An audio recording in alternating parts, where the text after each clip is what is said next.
Je suis Jean-Pierre Fourcade, directeur de l'exploitation de la Cité Jardin. Donc, la Cité Jardin, c'est une filiale d'Action Logement Immobilier. Nous sommes un peu plus de 90 salariés.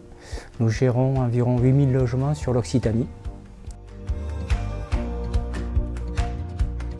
Donc, au départ, j'ai fait de la comptabilité, un cabinet d'expertise comptable, avec une spécialité sur l'aménagement du territoire. En 2013, j'ai rejoint la Cité Jardin par rapport à tout ce qui est utilité sociale, donc par rapport aux locataires. Ce qui est intéressant, c'est qu'on loge des personnes, à la différence d'un cabinet où on va plutôt traiter des chiffres. Là, vraiment, on se sent utile. On loge des personnes et des familles. Voilà, une utilité sociale, effectivement, tout à fait, tout à fait. Il y a un sens, voilà, il y a un sens. Alors, Elax Énergie, pour tout vous dire, on a été mis en relation par notre référent de la sobriété au niveau d'Action Logement Immobilier. Donc, on a saisi l'opportunité. Donc, depuis toujours, on essaye d'avoir une quittance globale qui soit le plus accessible. Donc, depuis quelques années, avec le référent d'Action Logement Immobilier, on s'est engagé dans cette voie pour, d'une part, réduire la quittance globale et d'autre part, réduire notre empreinte carbone.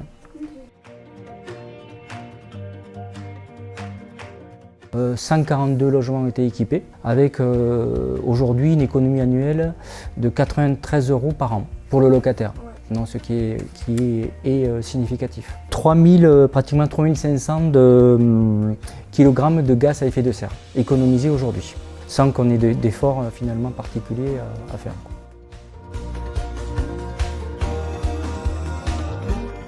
Alors, des retours des locataires, c'est plutôt voilà, le fait de ne pas avoir de retour qui nous va le mieux. Voilà, on va dire ça.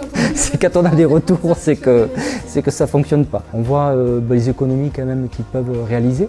Eux, ils auront une vision au bout d'un an. Donc le retour, il est vraiment très positif. Il n'y a pas eu vraiment de problème majeur. Et on a des ambitions effectivement d'élargir ça. On a mis en place d'autres dispositifs, non pas que le pilotage des ballons d'eau chaude. Donc nous, effectivement, l'ambition, c'est de baisser la quittance globale et notre empreinte carbone, par tout moyen, pour le locataire. On se donne encore d'ici la fin de l'année pour avoir un exercice complet, on va dire, de mise en œuvre. Et après, sans doute qu'on élargira le dispositif à d'autres résidences qui sont susceptibles d'en bénéficier. Entre 1500 et 2000 logements qui seraient éligibles. Donc il y a du potentiel là-dessus.